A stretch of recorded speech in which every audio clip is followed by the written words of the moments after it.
Senator Metho kutoka Nyandarua apatiwe microphone.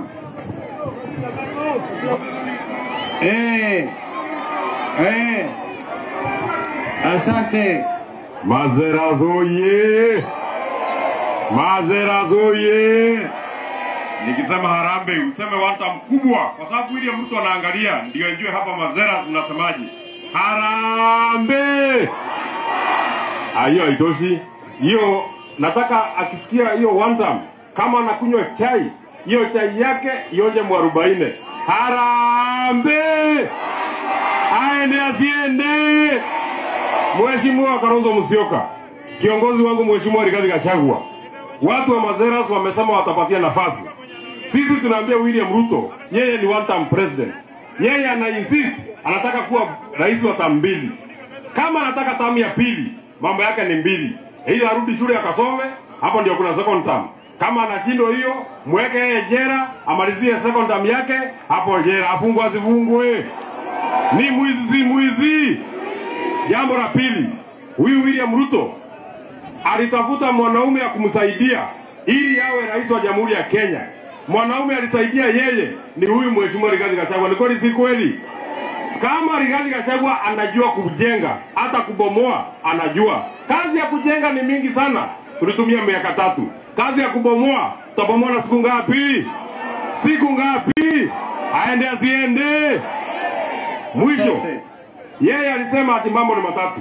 Ulimsikia akisema mambo ni matatu. Hata na yeye mambo yake ni matatu. Jambo ya kwanza, ajiondoe. Jambo ya pili, ajinyonge. Jambo ya tatu, tumuondoe. Aende asiende? Thank you Mheshimiwa Mwashako. Kijana kutoka kule Wataita, mtoto kule kwa milima, apatiwe microphone kwa niaba ya wabunge na watu wa huko Pwani. 1 minute. Uko na microphone? Kama hana nitamuagiza yangu. Moja iko pale. Tamwazima yangu. Weka microphone. Na tunaelewa kwamba watu wengi tumewafungia njia, kwa hivyo tutajaribu tukamilishe. Mazeras oye! Mimi naitwa Danson Mwashako, mbunge wa Undanyi kule Taita Taveta. Leo niko hapa na niko na Rigiji na niko na Mheshimiwa Kalonzo na hao wengine tukileta salamu za harambe. Au tuseme kwa nguvu kama watu wa Pwani, harambe.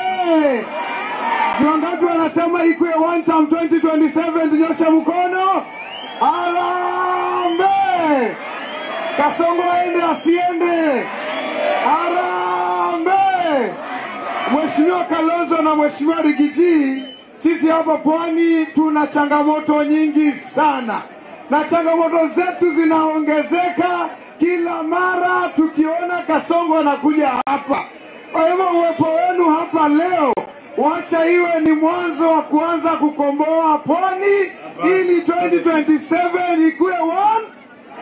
Asanteni. Mimi nataka nikamilishe yale yameguziwa na wenzangu. Mambo ya port ya Mombasa. Tunataka hawa Ruto ajue kwamba macho yetu kama Wakenya sasa tunaangazia yale ambayo yanaendelea kwa port of Mombasa. Huwezi kunyakua port ya Mombasa bila kufanya wananchi wa Kenya wenyewe wajue ni kitu gani kinaendelea. Tunajua uporaji ule mkubwa zaidi hapa Mombasa ni port of Mombasa. Haya tutayazungumzia leo na tunaangazia.